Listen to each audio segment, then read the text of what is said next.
नमस्कार।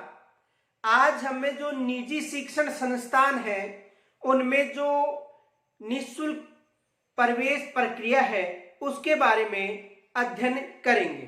तो देखो, राजस्थान में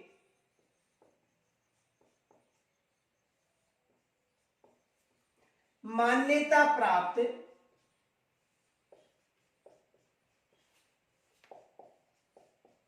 निजी विद्यालयों में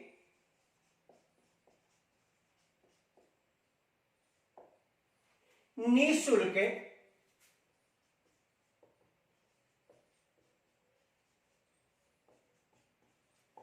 प्रवेश प्रक्रिया, यानी कि जो निजी शिक्षण संस्थान है उसमें जो निःशुल्क प्रक्रिया है उसके बारे में देखो। आरटीई 2009 यानी आरटीई 2009 की बात करें तो इसकी जो धारा है 12(1)(ग), इसमें जो निःशुल्क प्रवेश प्रक्रिया है उसका उल्लेख है। किस धारा में? यानी आरटीई 2009 की जो धारा 12(1)(ग है, इसमें जो निःशुल्क यानी जो निजी शिक्षण संस्थान है, जो मान्यता प्राप्त शिक्षण संस्थान है, उनमें निःशुल्क प्रवेश प्रक्रिया का उल्लेख मिलता है। किस धारा में मिलता है? धारा 12(1)(ग। ये याद रखना। इस धारा के अनुसार जो निजी शिक्षण संस्थान है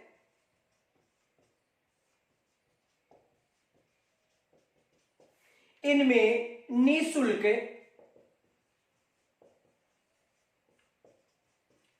प्रवेश प्रक्रिया का उल्लेख मिलता है। किस धारा में मिलता है? धारा 12(1)(ग में मिलता है। यानी आरटीई 2009 की धारा 12(1)(ग में जो निजी शिक्षण संस्थान है, इन संस्थानों में निःशुल्क जो प्रवेश प्रक्रिया है इसका उल्लेख मिलता है। देखो,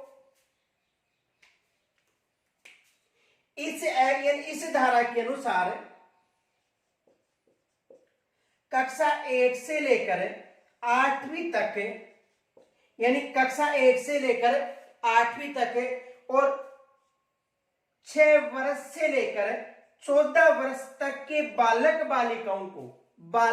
बालिकाओं को इस एक्ट की धारा 12(1)(ग के अनुसार निःशुल्क प्रवेश दिया जाता है। ये याद रखना कि आरटीई 2009 की धारा 12(1)(ग के अनुसार जो निजी शिक्षण संस्थान है उनमें कक्षा 1 से लेकर 8 यानी 6 वर्ष से लेकर 14 वर्ष तक बालक व बालिकाओं को निःशुल्क प्रवेश दिया जाता है। बालक व बालिकाओं, यानी बालक व बालिकाओं को निःशुल्क प्रवेश दिया जाता है। इनके अलावा 2022-23 में राजस्थान पहला राज्य बन गया है जिसमें जो मुख्यमंत्री जी हैं उन्होंने कक्षा 9, 10, 11 और 12 की बालिकाओं को भी इस धारा में शामिल कर दिया गया है। यानी जो निजी शिक्षण संस्थान है यहां पर निःशुल्क प्रवेश प्रक्रिया में कक्षा 9, 10, 11 व 12 की बालिकाओं को भी शामिल कर लिया है। तो देखो, याद रखना, ये जो निःशुल्क प्रक्रिया थी ये प्रक्रिया 2011-12 के बजट में प्रारंभ हुई थी, यानी 2011-12 में। लेकिन याद रखना, देखो ये फैक्ट विशेष याद रखना, यहां से एग्जाम में प्रश्न बन सकता है। 2022-23 के शिक्षण सत्र से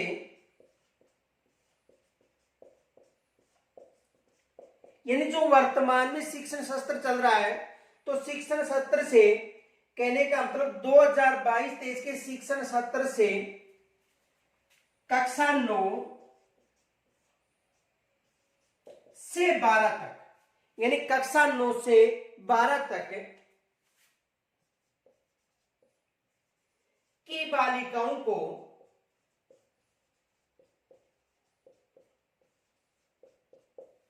भी शामिल किया है।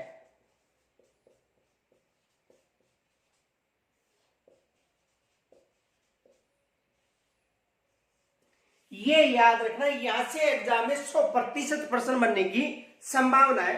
देखो दोबारा समझो इसे कि आरटी 2009 की धारा 12(1)(ग) के अनुसार जो निजी शिक्षण संस्थान है उनमें निःशुल्क प्रवेश प्रक्रिया का उल्लेख है और किन बालकों को, जो असुविधाग्रस्त बालक हैं, जो दुर्लभ वर्ग के बालक हैं, उनको प्रवेश दिया जाता है। किस वर्ग के बालक है? दुर्लभ वर्ग व असुविधाग्रस्त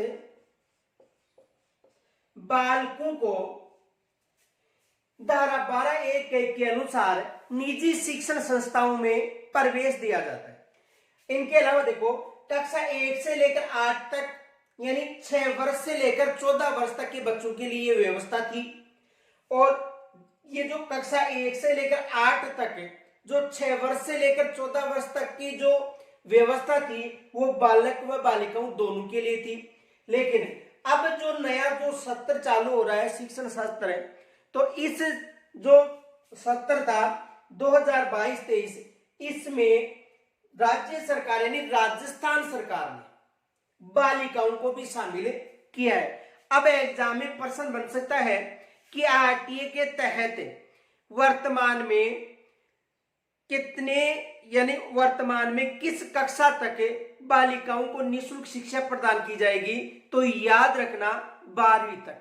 वर्तमान में यदि पूछा जाए तो 12वीं तक, और यदि बालकों की बात करें तो बालकों को केवल 8वीं तक ही निःशुल्क शिक्षा दी जाएगी, यानी 6 वर्ष से लेकर 14 वर्ष तक। अब देखो पीछे बताया था मैंने आपको कि यदि किसी शिक्षण संस्थान में पूर्व प्राथमिक एलकेजी और यूकेजी यदि क्लास प्रारंभ है तो उसकी जो आरक्षण व्यवस्था है वो कितने वर्ष तक रहेगी?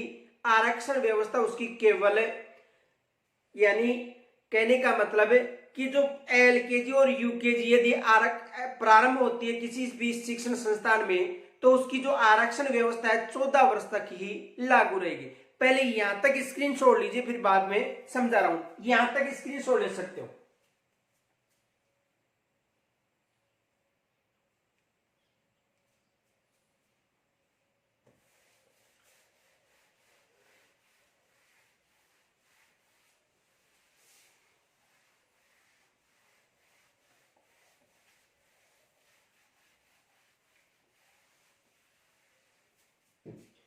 देखो जो आरक्षण व्यवस्था है वो 6 वर्ष से लेकर 14 वर्ष तक के बालकों के लिए निर्धारित की गई है, यानी कक्षा 1 से लेकर 8 तक। अब देखो यदि मान लो 2 उदाहरण बता रहा हूं, याद रखना, यहां से प्रश्न बन सकता है।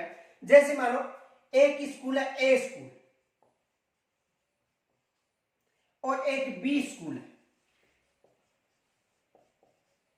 2 स्कूलें हैं, ए स्कूल तथा बी स्कूल। अब देखो ए स्कूल में एलकेजी यूकेजी ये 2 कक्षाएं जो प्राथमिक कक्षा है, पूर्व प्राथमिक, जो वर्तमान में आंगनबाड़ी जो नंदगढ़ के रूप में चल रही है, वैसे यदि किसी स्कूल में एलकेजी और यूकेजी प्रारंभ है, उसके बाद में देखो प्रथम कक्षा हो गई, द्वितीय हो गई, तृतीय हो गई, चतुर्थ हो गई,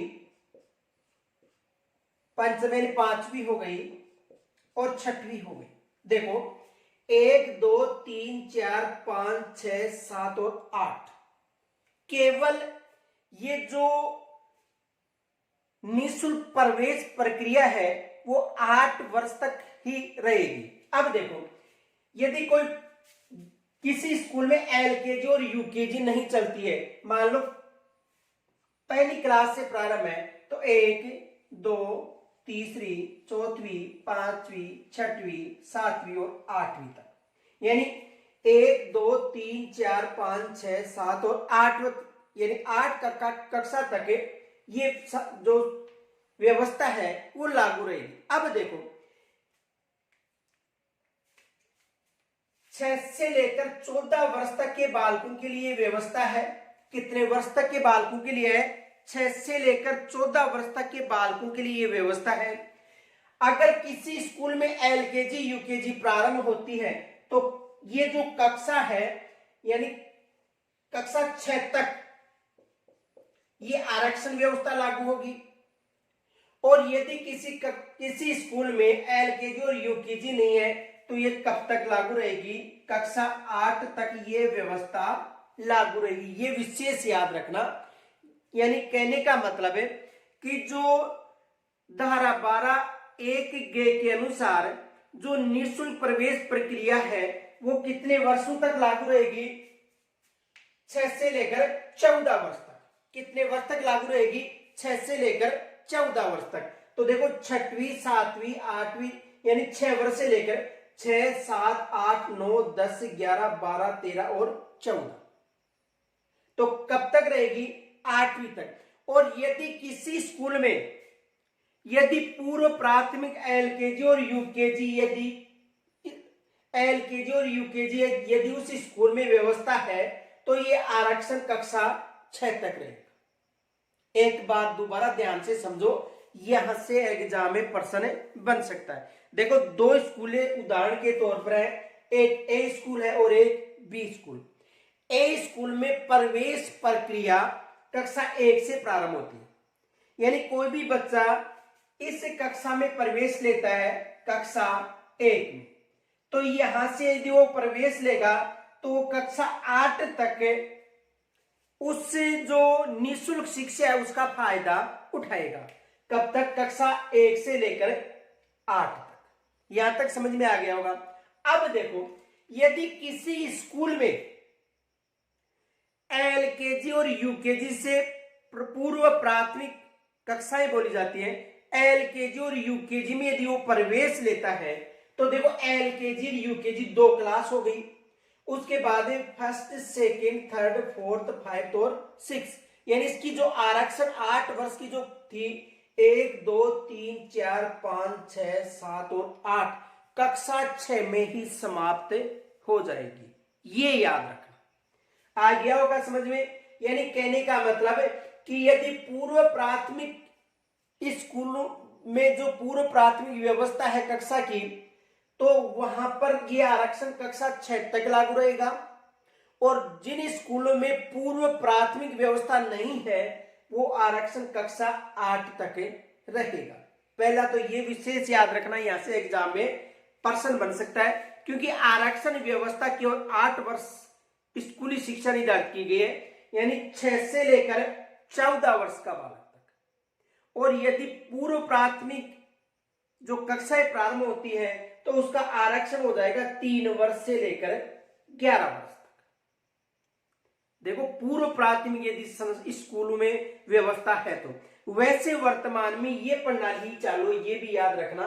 वर्तमान में कौन सी प्रणाली चालू है, जो कक्षा 1 से लेकर 8वीं तक। यानी कहने का मतलब वर्तमान में तो यही चल रही है। लेकिन यदि किसी स्कूल में एलकेजी और यूकेजी जो व्यवस्था है तो वहां तक ये आरक्षण कक्षा 6 तक ही रहेगा। लेकिन वर्तमान में याद रखना कौन सी व्यवस्था चालू है, ये व्यवस्था चालू है, कक्षा 8 तक आरक्षण रहेगा। बच्चे की जो आयु है वो 6 वर्ष से लेकर 14 वर्ष निर्धारित की गई है। इनके अलावा इस व्यवस्था के अनुसार 3 वर्ष से लेकर 11 वर्ष तक है इसकी जो आयु है वो निर्धारित की गई है कक्षा 1 से लेकर 8 तक। तो यहां तक आपको समझ में आ गया होगा। आगे देखो,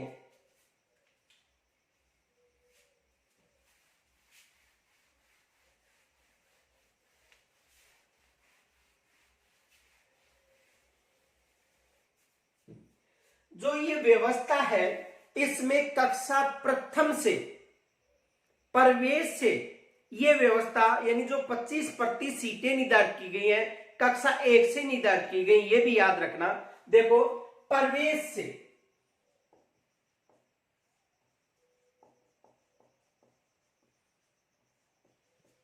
प्रवेश के समय से ये व्यवस्था लागू की गई है। देखो उदाहरण के लिए आपको समझाता हूं। ए स्कूल है, कौन सी स्कूल है, ए स्कूल। अब देखो ए स्कूल में जैसे कक्षा 1 2 3 4 5 6 7 और 8 कक्षाएं हो गई। यानी कक्षा ए, जो स्कूल ए है उसमें 1 2 3 4 5 6 7 और 8 कक्षाएं हो गई। अब देखो, यदि यहां पर कोई बच्चा प्रवेश लेता है, कक्षा प्रथम में प्रवेश लेता है, तो कक्षा प्रथम में आरक्षण लागू होगा। किस कक्षा में? कक्षा प्रथम में आरक्षण लागू होगा। अब समझो इसे, देखो दो बच्चे हैं, जैसे मान लो ए एक बच्ची है, तारा नाम है इसका, बी बच्ची है और इस बच्ची का नाम है अनीता। ये दो बच्चियां हैं। उदाहरण के तौर पर समझना, ए का नाम है तारा और बी का नाम है अनीता, दो बच्चियां हैं। अब देखो, ये दोनों बच्चियां जो धारा 12 ग एक के अनुसार शामिल है, दोनों बच्चियां धारा 12 जो एक ग है उसके अनुसार ये शामिल बच्चियां हैं, आरटीए के तहत ये शामिल बच्चियां हैं। अब देखो, यदि ये बच्ची यहां पर प्रवेश लेती है तो इसे आरक्षण का लाभ मिलेगा। ठीक है, ये बच्ची है वो पहले किसी स्कूल में पढ़ रही है, कोई भी स्कूल, मान लो ये बी स्कूल में पढ़ रही है और ये बी स्कूल में प्रथम कक्षा में आरक्षण का लाभ ले लिया। अब ये यहां से इस कक्षा में प्रवेश ले रही है, किस कक्षा में? द्वितीय कक्षा में, तो इसको आरक्षण का लाभ नहीं मिलेगा। समझ में आ गया होगा। देखो, ए स्कूल है और इस स्कूल में ये जो आरटी की व्यवस्था लागू है और आरटी की व्यवस्था लागू है, दो बच्चियां प्रवेश लेती हैं। देखो, ए जो तारा है वो प्रथम कक्षा में प्रवेश लेती है तो इसे प्रथम कक्षा में आरक्षण मिलेगा। यहां तक समझ में आ गया होगा। बी बच्ची जो अनीता है ये किसी दूसरी स्कूल में यानी बी स्कूल में पढ़ रही थी कक्षा प्रथम में, और यहां पर इसे आरक्षण मिला हुआ था, आरक्षण का लाभ भी लिया था। लेकिन वहां से ये बच्ची इस स्कूल में प्रवेश लेती है कक्षा 2 में, तो यहां इसके आरक्षण की व्यवस्था क्या हो जाएगी? समाप्त हो जाएगी। आ गया होगा समझ में। यानी कहने का मतलब कि एक स्कूल में यदि कोई बालिका या बालक जो आरक्षण का लाभ ले रहा है, यदि वो दूसरी स्कूल में जाता है तो उसका आरक्षण समाप्त हो जाएगा। ये विशेष याद रखना कि एक स्कूल से दूसरी स्कूल में जाते ही उसकी जो आरक्षण व्यवस्था है वो समाप्त हो जाएगी। तो यहां से भी एग्जाम में प्रश्न बन सकता है कि एक जो बालक या बालिका किसी दूसरी स्कूल में प्रवेश लेती है जो आरटीए के तहत धारा 12(1) में शामिल है, तो उसकी आरक्षण व्यवस्था यथावत रूप से रहेगी या प्रभावित होगी। तो यानी कहने का मतलब उसकी जो आरक्षण व्यवस्था है वो समाप्त हो जाएगी एक स्कूल से दूसरे स्कूल में जाते ही। ये विशेष याद रखना। अब देखो, यहां तक समझ में आ गया होगा। आगे देखो,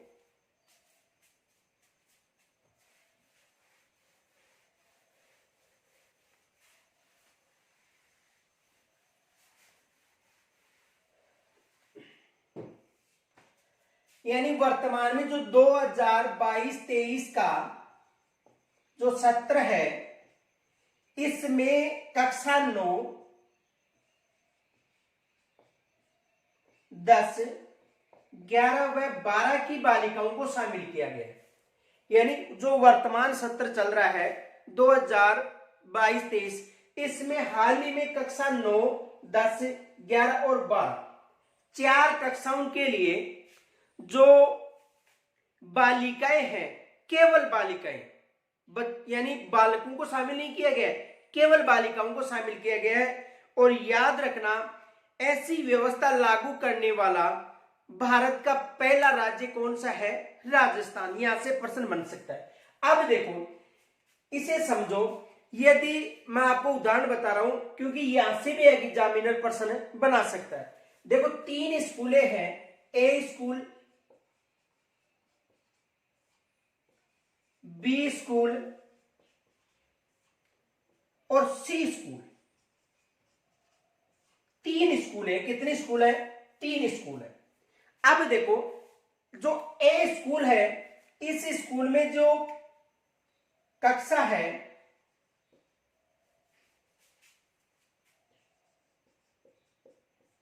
1 से लेकर 8 तक की व्यवस्था है। यानी जो ए स्कूल है इसमें 1 से लेकर 8 तक की क्लासों की व्यवस्था है। जो बी स्कूल है इसमें कक्षा 1 से लेकर 10 तक की व्यवस्था है। और जो सी स्कूल है इसमें कक्षा 1 से लेकर 12 तक की व्यवस्था है। यानी राज्य सरकार ने जो कक्षा 9, 10, 11, 12 के लिए जो बालिकाओं को शामिल किया गया है उसमें देखो आरक्षण कब समाप्त हो सकता है। तो देखो 3 स्कूलें हैं, ए स्कूल, बी स्कूल और सी स्कूल। अब देखो इस स्कूल में यदि कोई भी बालिका है, जैसे मान लो ममता है, ए स्कूल में पढ़ रही है। अब यदि यहां पर व्यवस्था नहीं है, कौन सी, जो 9, 10, 11, 12 की व्यवस्था नहीं है इस स्कूल में, और ये जो ममता है ये जो निःशुल्क आरक्षण है उसका इसे लाभ मिला हुआ है। यानी कहने का मतलब है कि इस स्कूल में, ए स्कूल में जो ममता अध्ययनरत है इसे आरटी की धारा 12(1) के अनुसार जो निःशुल्क आरक्षण मिला हुआ है वो मिला हुआ है। अब यहां पर कक्षा 1 से 8 तक की व्यवस्था है और सरकार ने ये कहा है कि 9, 10, 11, 12 में भी व्यवस्था होनी चाहिए।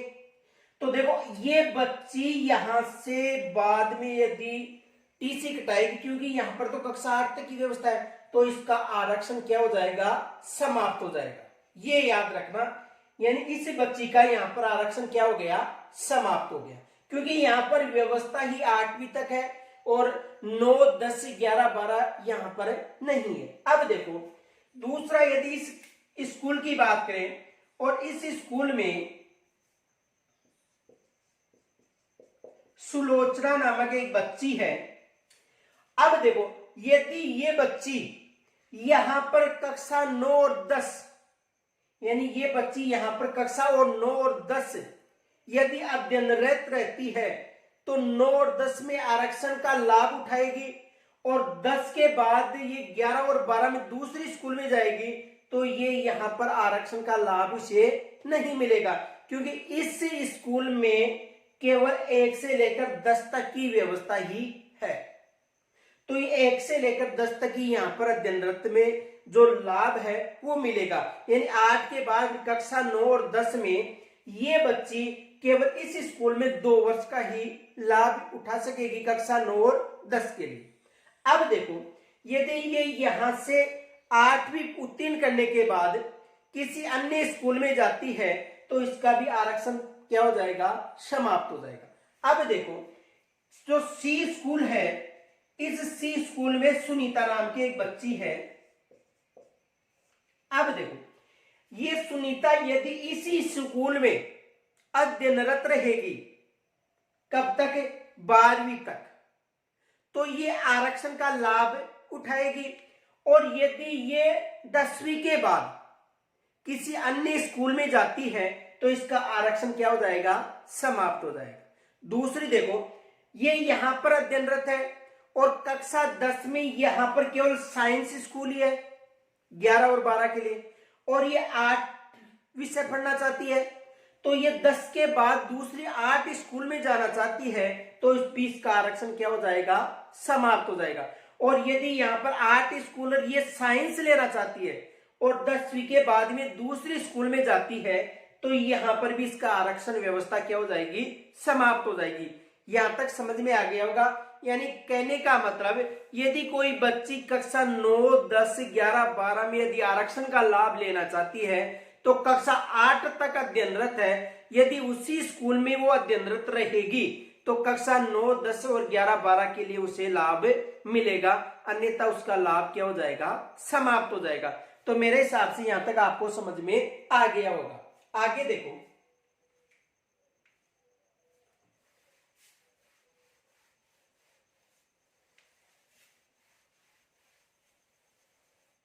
अब देखो प्रवेश के लिए न्यूनतम आयु निर्धारित की गई है, यह भी याद रखना। प्रवेश के लिए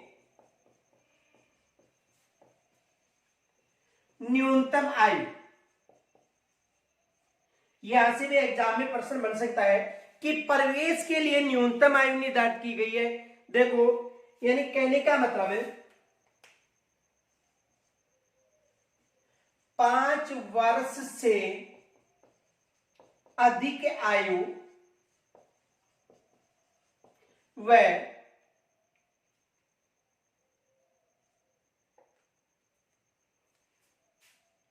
7 वर्ष से कम होनी चाहिए। यह भी एक शर्त है कि यदि इसके तहत प्रवेश लेना चाहता है, जो निःशुल्क जो 25% सीटें निर्धारित की गई है, यदि इसके तहत वो प्रवेश लेना चाहता है तो उसकी आयु 5 वर्ष से अधिक होनी चाहिए और 7 वर्ष से कम होनी चाहिए। कहने का मतलब है 5 वर्ष से लेकर 7 वर्ष तक उसकी आयु होनी चाहिए, और इस आयु का जो निर्धारण है 31 मार्च तक मानकर किया जाता है, ये भी याद रखना। यानी 31 मार्च तक शर्त क्या रखी है, यानी 31 मार्च तक उसकी जो आयु सीमा है 5 वर्ष से या 5 वर्ष से अधिक होनी चाहिए, 7 वर्ष या 7 वर्ष से कम होनी चाहिए, 31 मार्च तक, ये याद रखना। तो ये भी एग्जाम में प्रश्न बन सकता है। यानी कहने का मतलब है कि जो बच्चे की आयु सीमा निर्धारित की गई है वो कम से कम 5 वर्ष का होना चाहिए और अधिक से अधिक 7 वर्ष का होना चाहिए। ये बच्चे की आयु सीमा 31 मार्च तक निर्धारित की जाती है। यानी 31 मार्च तक वो बच्चा 5 वर्ष का होना चाहिए या 5 वर्ष से अधिक, और 7 वर्ष या 7 वर्ष से कम होना चाहिए। कब तक होना चाहिए, 31 मार्च तक। तो यहां से भी एग्जाम में प्रश्न बन सकता है।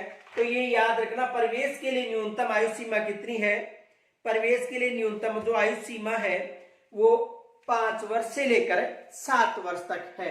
तो यहां तक समझ में आ गया होगा।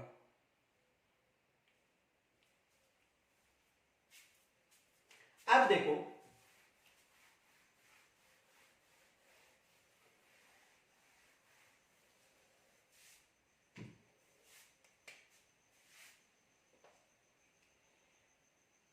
यह है आरक्षण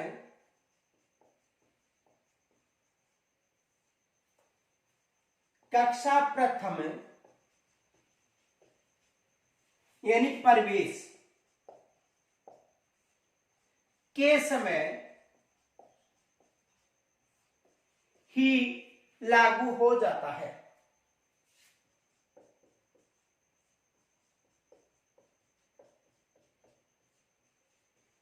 यानी ये जो आरक्षण व्यवस्था है वो प्रवेश के समय ही लागू हो जाती है, ये याद रखना। दूसरा देखो, यदि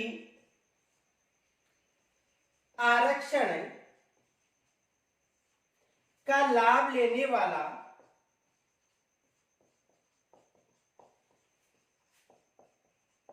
विद्यार्थी अन्य किसी स्कूल में प्रवेश लेता है तो उसका आरक्षण समाप्त हो जाएगा।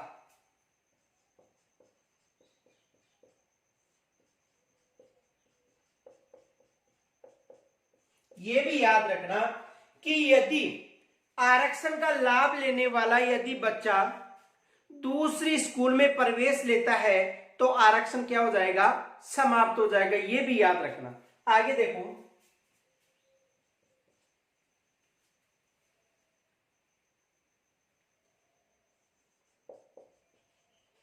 आरक्षण व्यवस्था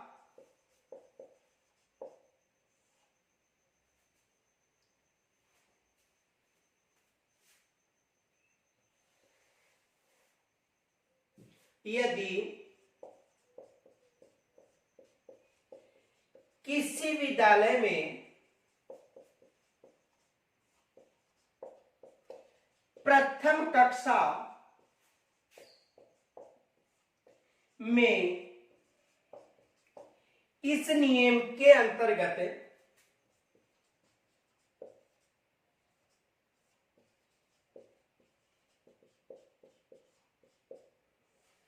कोई बच्चा नहीं है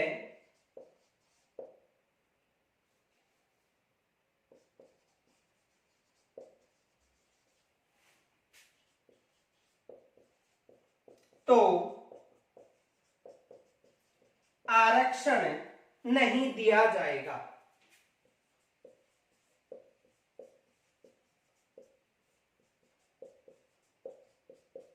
ये भी याद रखना। यानी कहने का मतलब जो आरक्षण व्यवस्था है, ये आरक्षण व्यवस्था कक्षा प्रथम से प्रारंभ की जाती है, और यदि कक्षा प्रथम में प्रवेश के समय, यदि मान लो उदाहरण के लिए बताता हूं कि कक्षा प्रथम में 40 बच्चों ने प्रवेश लिया और 40 के 40 बच्चे असुविधाग्रस्त और दुर्लभ वर्ग के बच्चे नहीं हैं, तो उससे आरक्षण यानी उस स्कूल में जो 25% सीटों का जो लाभ मिला हुआ है वो लाभ नहीं मिलेगा। ये याद रखना। यदि कक्षा 1 में, जैसे उदाहरण देखो, पहले तो यहां तक स्क्रीनशॉट लीजिए आप।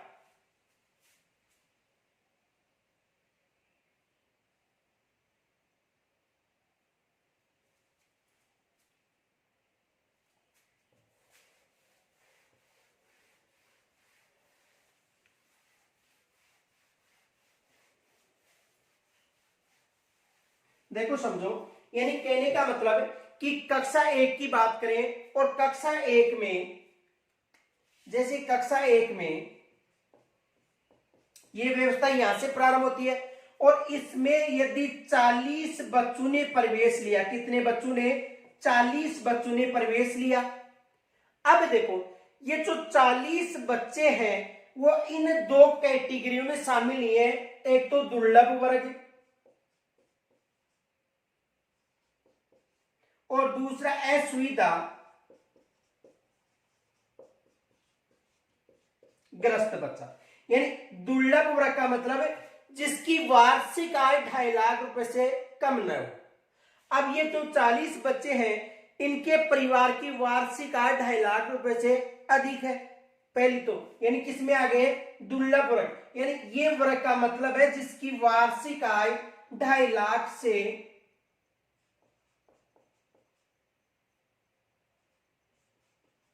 कम।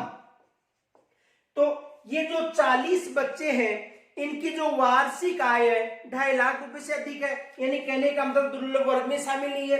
असुविधाग्रस्त बच्चे, कहने का मतलब SC ST यानी अनुसूचित जाति, अनुसूचित जनजाति, OBC अन्य पिछड़ा वर्ग जिनकी जो वार्षिक आय 2.5 लाख रुपए से कम हो, BPL के निःशक्त जन बच्चे, जो निःशक्त जन बच्चे हैं, BPL के बच्चे, या युद्ध में विधवा महिला का बच्चा, या HIV व कैंसर जो बीमारी है उनसे ग्रस्त बच्चा है, वो किसमें शामिल है, असुविधाग्रस्त।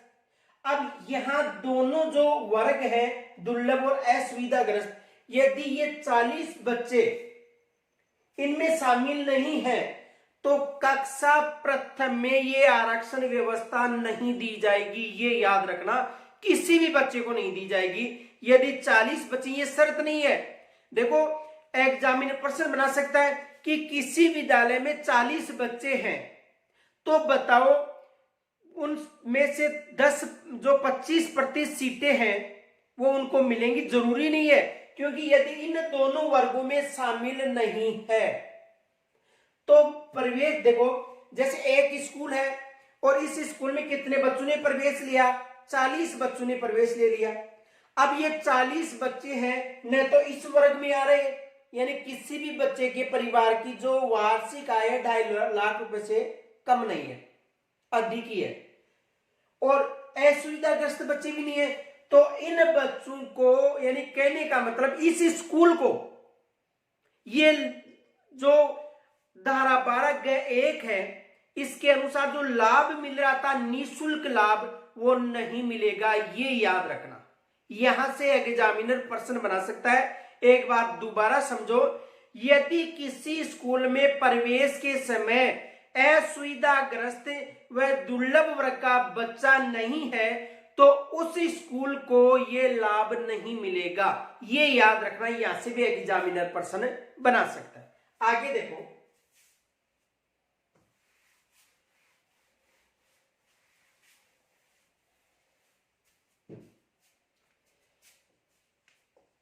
यदि किसी विद्यालय में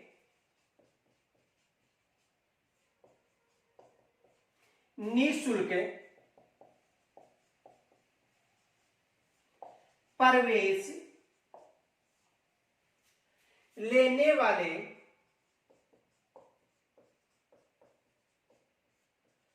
प्रथम कक्षा में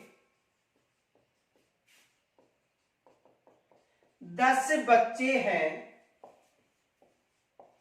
देखो, यदि किसी विद्यालय में निःशुल्क प्रवेश लेने वाले प्रथम कक्षा में 10 बच्चे हैं। देखो, इसे ध्यान से समझो, यहां से भी एग्जामिनर प्रश्न बना सकता है। यदि देखो 10 बच्चे हैं जो किस सुविधा में शामिल है, जो 25% सीटों में शामिल है। अब देखो, ये भी शर्त है कि वहां पर 10 बच्चे हैं तो वहां पर 30 बच्चे जो नॉन आरटी के भी होने चाहिए। ये भी शर्त है कि यदि 10 बच्चे आरटी के हैं तो 30 बच्चे नॉन आरटी के होने चाहिए, यानी 10 बच्चे जो निःशुल्क लाभ लेने वाले हैं तो 30 बच्चे भी सामान्य होने चाहिए, ये भी याद रखना। देखो, यदि किसी विद्यालय में निःशुल्क प्रवेश लेने वाले प्रथम कक्षा में 10 बच्चे हैं तो उस कक्षा में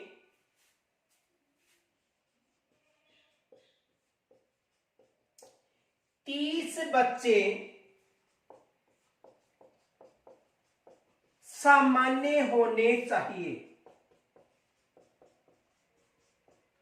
ये भी याद रखना, क्योंकि यहां से भी एग्जामिनर प्रश्न बना सकता है। देखो, दोबारा समझो, ध्यान से समझो, यहां से प्रश्न बन सकता है। मान लो किसी ने एक कक्षा में 40 बच्चों का निदान कर लिया कि जो प्रथम प्रवेश है यहां पर 40 बच्चे हैं। जैसे मानो कक्षा 1 की बात करें, कक्षा 1 में 40 बच्चे, कितने बच्चे हैं, 40 बच्चे, 40 बच्चों का उन्होंने निदान कर लिया। अब देखो, इन 40 बच्चों में से 10 बच्चे निःशुल्क शिक्षा के हैं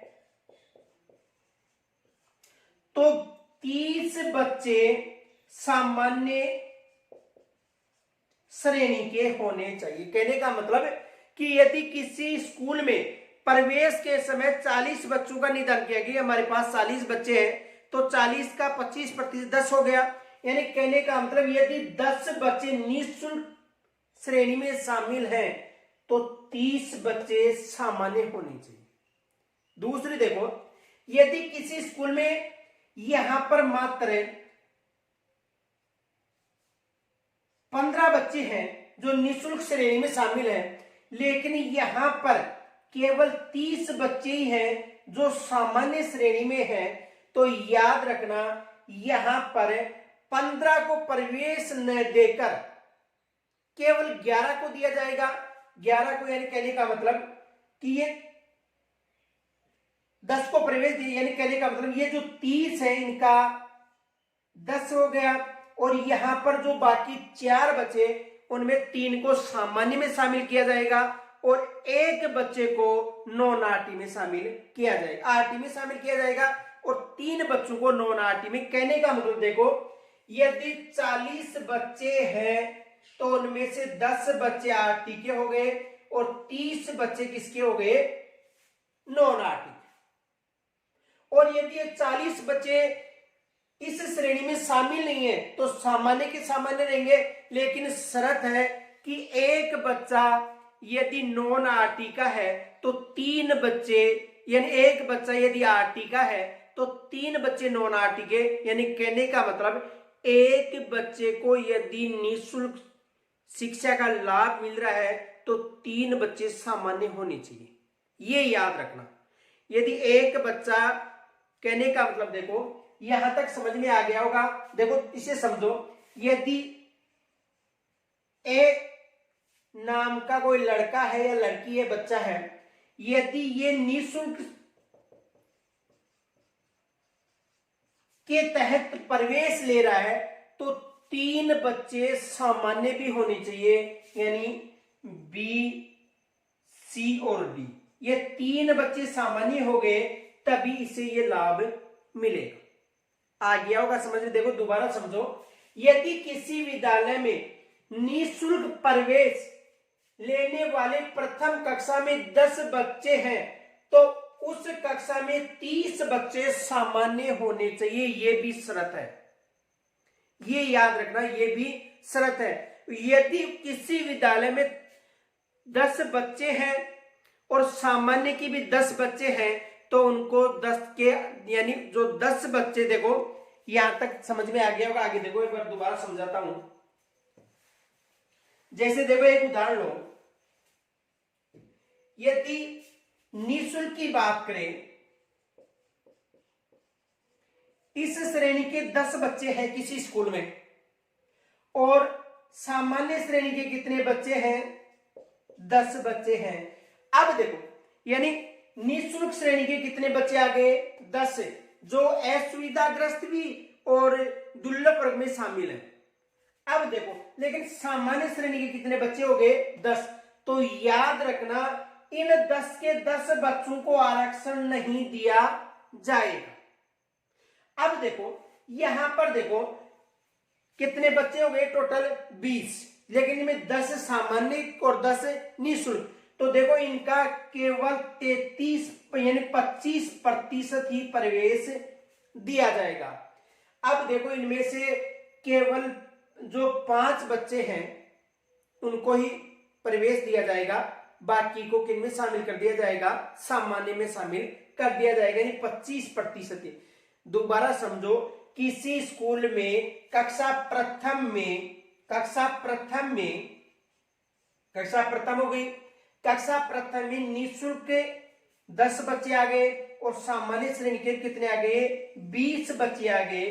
तो इनमें 10 के 10 को लाभ नहीं मिलेगा, क्योंकि यदि एक को लाभ मिलता है तो 3 सामान्य होनी चाहिए। एक को लाभ मिलता है, 3 क्या होना चाहिए, सामान्य होनी चाहिए। तो अब देखो इनमें से 10 में से 10 को आरक्षण न मिलकर केवल 25% बच्चों को लाभ मिलेगा। अब देखो दूसरा ये भी है कि ये जो 10 बच्चे हैं इनमें लॉटरी सिस्टम किया जाएगा और इनमें जो भी शामिल है उनको निःशुल्क में शामिल कर दिया जाएगा। जो शेष हैं उनको किन में शामिल कर दिया जाएगा, सामान्य श्रेणी में शामिल कर दिया जाएगा। मेरे हिसाब से समझ में आ गया होगा कि यदि किसी स्कूल में निःशुल्क जो शर्त है उसके अनुसार 10 बच्चे हैं और सामान्य 10 बच्चे हैं, जो जिनकी 2.5 लाख रुपए से अधिक आमदनी है, जो बीपीएल में भी नहीं है, निःशक्तजन भी नहीं है, इनके अलावा उसकी जो पिताजी युद्ध में भी शहीद नहीं हुए, इनके अलावा अनुसूचित जाति अनुसूचित जनजाति का भी बच्चा नहीं है और न HIV और कैंसर से ग्रस्त बच्चा है। अब वो बच्चे कितने हो गए, 10 यानी सामान्य हो गए। अब इन 10 के बच्चों को 10 बच्चे हैं निःशुल्क, इनको 10 के 10 को आरक्षण की व्यवस्था नहीं होगी, केवल इनमें से दोनों में से मिलाकर 25% सीटें निर्धारित की जाएंगी। अब यहाँ पर 10 बच्चे आ गए तो इनकी लॉटरी सिस्टम किया जाएगा। यहां तक समझ में आ गया होगा।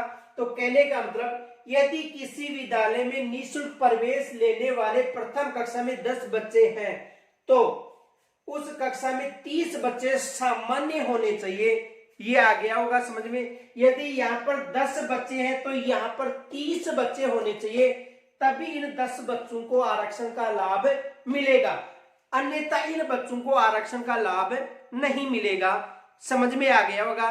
और समझ में आ गया तो आपसे निवेदन है लाइक जरूर किया करो। तो यहां तक आप स्क्रीनशॉट ले सकते हो।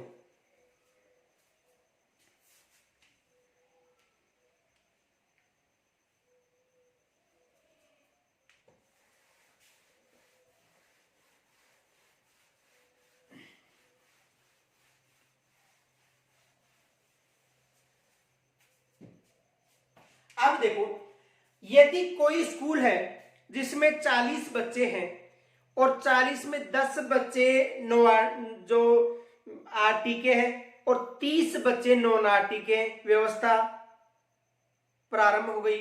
अब देखो, यदि किसी स्कूल में, देखो समझो, यदि किसी स्कूल में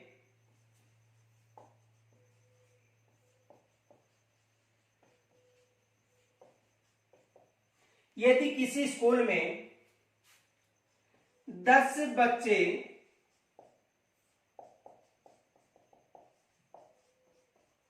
निःशुल्क शिक्षा प्राप्त कर रहे हैं,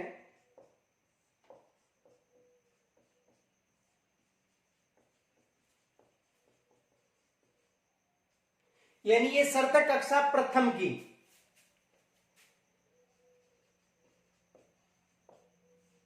प्रवेश कक्षा, उसी तथा 30 बच्चे सामान्य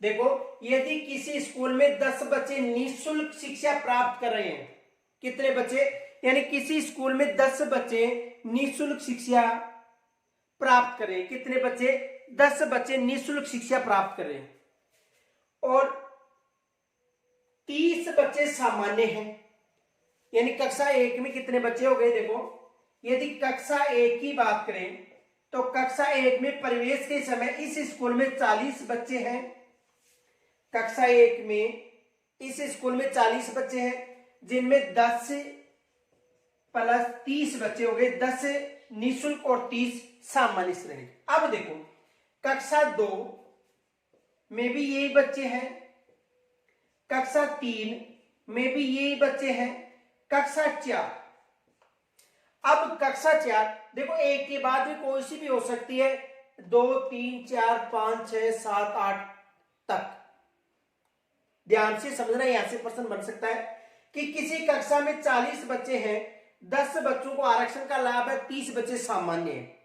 अब ये बच्चे यानी दूसरे जो शिक्षण संस्था है उसमें कक्षा 2 में चले गए, प्रवेश ले लिया, फिर उसके बाद में कक्षा 3। अब देखो, कक्षा 4 के समय जो 30 बच्चे थे, कक्षा 4 के समय यहां पर देखो, यानी जो आरक्षण वाले बच्चे 10 यथावत रूप से हैं और इन 30 बच्चों में से 10 बच्चों ने जो टीसी है वो कटवाली दूसरे स्कूल में प्रवेश ले लिया।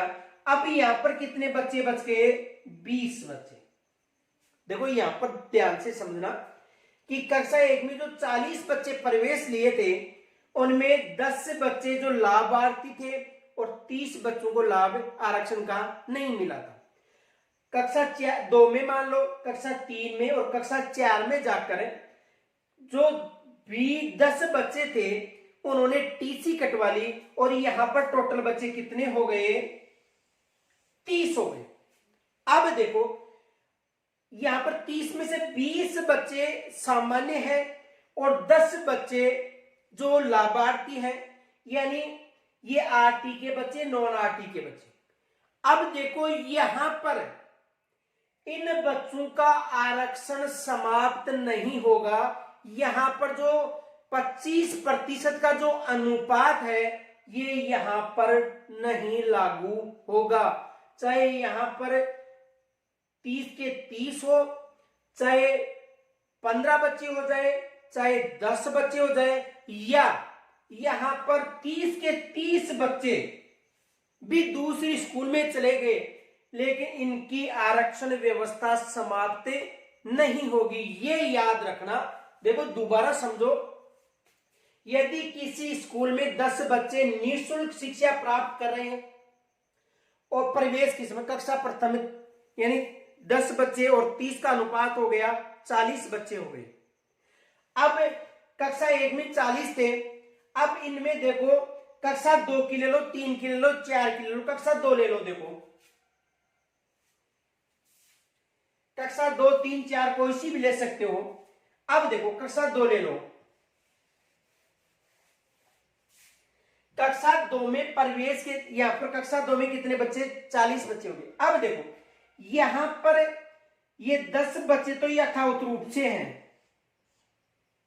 क्योंकि इनको तो लाभ मिल रहा है, दूसरे स्कूल में जाता है लाभ समाप्त हो जाएगा, तो ये तो टीसी नहीं कटवाएंगे, 100% है। कोई बाई चांस ही टीसी कटवाएगा, बाकी ये 10 बच्चे यदि आरक्षण का लाभ मिल गया तो यहां पर ये अध्ययन करेंगे। अब देखो ये जो 30 बच्चे हैं, अब इस 30 बच्चों में से यहां पर 10 बच्चों ने प्रवेश रखा, बाकी 20 बच्चे अन्य स्कूल में चले गए, तो यहां पर जो मैंने बताया था 25% का अनुपात, यानी कहने का मतलब एक बच्चा यदि लाभ मिल रहा है तो 3 सामान्य होने चाहिए, लेकिन यहां पर यह व्यवस्था लागू नहीं होगी। यहां पर 10 बच्चे हैं तो इन 10 बच्चों को आरक्षण पर कोई अवहेलना नहीं की जाएगी, यानी कहने का मतलब ये जो 10 बच्चे हैं यहां पर अनुपात नहीं लागू होगा। ठीक है, या मान लो यहां पर इस कक्षा में 10 के 10 बच्चे ही रह गए और 30 के 30 बच्चों ने टीसी कटवा ली, तो ये 10 बच्चों को यथावत रूप से आरक्षण का लाभ मिलेगा, न कि यहां पर अनुपात लागू होगा। एग्जामिनर प्रश्न पूछ सकता है कि यदि किसी स्कूल में कक्षा 1 में 10 बच्चे लाभार्थी हैं और 30 बच्चे सामान्य हैं, कक्षा 2 में जो लाभार्थी बच्चे हैं वो यथावत रूप से हैं और 30 बच्चे जो सामान्य थे उन्होंने अन्यत्र स्कूल में प्रवेश ले लिया, तो बताओ वहां पर आरटी के कितने बच्चे होंगे? तो वो 10 के 10 ही होंगे, न कि इसका अनुपात होगा। आ गया होगा समझ में? अब देखो मैं यहां पर एक प्रश्न बनाता हूं। पहले देखो प्रश्न ऐसा बन सकता है,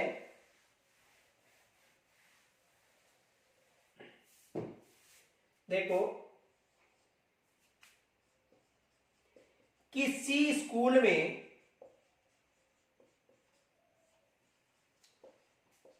कक्षा प्रथम यानी प्रवेश के समय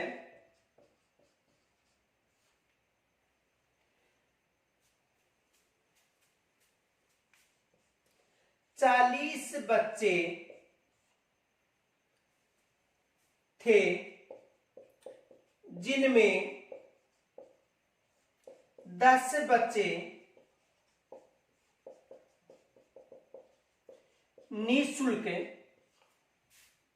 व 30 बच्चे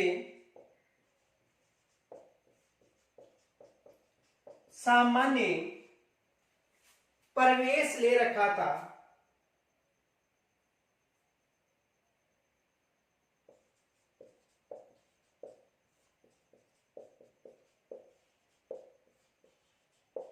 देखो किसी स्कूल में कक्षा प्रथम यानी प्रवेश के समय 40 बच्चे थे, जिनमें 10 बच्चे निःशुल्क और 30 बच्चे सामान्य प्रवेश ले रखा था। यदि कक्षा 2 में सामान्य बच्चे किसी अन्य स्कूल में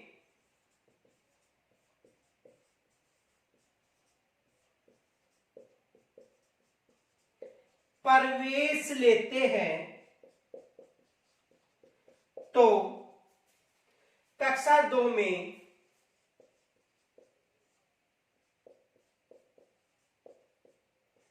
10 बच्चे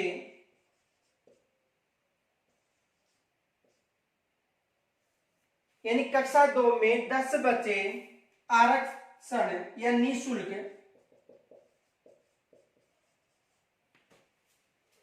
प्रवेशार्थी निःशुल्क लाभ लेने वाले रहते हैं तो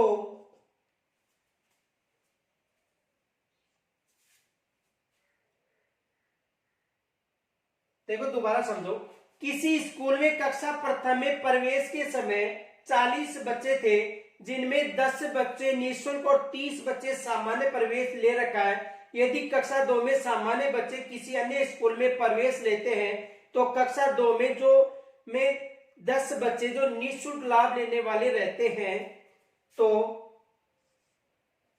उनका आरक्षण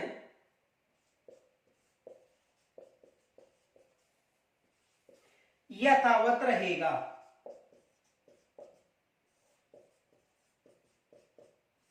उसका आरक्षण यथावत रहेगा। समझ में आ गया होगा। यानी कहने का मतलब है कि यदि कोई स्कूल है और इस स्कूल में जो 10 बच्चे निःशुल्क प्रवेशार्थी हैं और 30 सामान्य श्रेणी के, यदि उसके बाद में कक्षा 2, 3, 4, 5, 6, 7 और 8 तक यदि वो किसी सामान्य बच्चे किसी भी स्कूल में जा सकते हैं, लेकिन जो निःशुल्क बच्चे हैं उनके आरक्षण में कोई परिवर्तन नहीं किया जाएगा। यह नहीं है कि 10 बच्चे बच गए, उस 10 बच्चों में से 3 को तो निःशुल्क में प्रवेश दे दिया जाए और जो शेष 6-7 बच गए उनको सामान्य वहां पर परिवर्तन नहीं किया जाएगा। पहले यहां तक स्क्रीनशॉट ले सकते हो।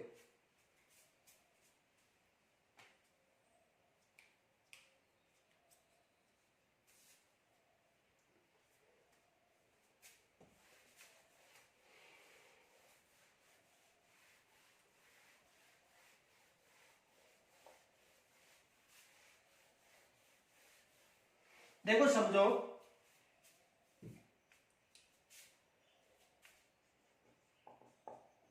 कक्षा 1, 2, 3, 4, 5, 6, 7 और 8 यहां की बात करें।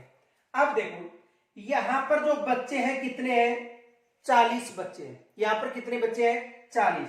और यहां पर भी कितने? 40।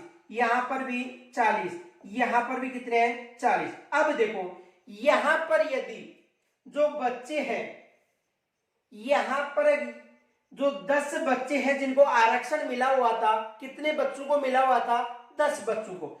और 30 बच्चों में से 5 बच्चे यदि शेष रहते हैं, 5 मान लो, 10 मान लो, 15 मान लो, 20 मान लो, 25 मान लो, ठीक है। या मान लो यहां पर 30 के 30 बच्चे हैं, उन्होंने दूसरे स्कूल में प्रवेश ले लिया और ये 10 बच्चे यहां पर यथावत रूप से कक्षा 5वीं हैं। तो देखो याद रखना, यहां पर इनके आरक्षण में कोई परिवर्तन नहीं किया जाएगा। ये नहीं किया जाएगा कि 10 का 3 बच्चे हो गए वो आरक्षित हो गए और 7 बच्चे किनमें हो गए? नॉन आरक्षित। कहने का मतलब ये निःशुल्क और ये सामान्य, यहां पर ये परिवर्तन नहीं किया जाएगा। एक बार बच्चा किसी भी स्कूल में यदि प्रवेश लेता है, ये याद रखना शॉर्ट में कि एक बार बच्चा किसी भी स्कूल में प्रवेश लेता है तो वो 8वीं तक यदि उसी स्कूल में रहता है तो उसके आरक्षण में कोई प्रभाव नहीं पड़ेगा, उसका आरक्षण यथावत रूप से रहेगा। ये याद रखना कि यदि कोई बच्चा किसी स्कूल में प्रवेश लेता है और वो आरक्षण यानी निःशुल्क शिक्षा अधिकार में शामिल है तो 8वीं तक यदि वो टीसी नहीं कटवाता है तो उसका आरक्षण यथावत रूप से रहेगा, चाहे सामान्य बच्चे आए और चाहे जाए, चाहे सामान्य बच्चे 100 जाए और चाहे सामान्य बच्चे 0 हो जाए। देखो यहाँ पर कक्षा 5 में हो सकता है कि यदि 200 सामान्य बच्चों ने प्रवेश ले लिया तो यहाँ पर न तो आरक्षण बढ़ेगा और न आरक्षण घटेगा। ये कहां पर लागू है? कक्षा 1 में लागू है। तो समझ में आ गया होगा कि यानी कहने का मतलब ये याद रखना कि एक बार यदि कोई बच्चा प्रवेश लेता है और वो निःशुल्क शिक्षा अधिकार का जो धारा 12(1) में शामिल है, तो कक्षा 8 तक यदि वो टीसी नहीं कटाता है तो उसका आरक्षण यथावत रूप से रहेगा, चाहे उसके कक्षा 1 के बाद चाहे 200 बच्चों ने प्रवेश लिया हो, चाहे उसका आरक्षण समाप्त नहीं होगा। चाहे कितने ही बच्चों ने प्रवेश लिया हो, यानी कहने का मतलब है कि कक्षा 1 के बाद चाहे कितना ही बच्चा प्रवेश लो और चाहे टीसी कटवाओ, उस जो आरक्षित बच्चा है उस पर कोई प्रभाव नहीं पड़ेगा। तो यहां तक यदि आपको अच्छी तरह समझ में आया तो इस वीडियो को लाइक तथा अपने जो ग्रुप है उनमें शेयर जरूर करना। इनके अलावा यदि कोई समस्या हो तो मुझे कमेंट्स के द्वारा जरूर बताना। इसका जो कुछ शेष पार्ट रह गया वो कल लेकर आएंगे। तब तक के लिए नमस्कार।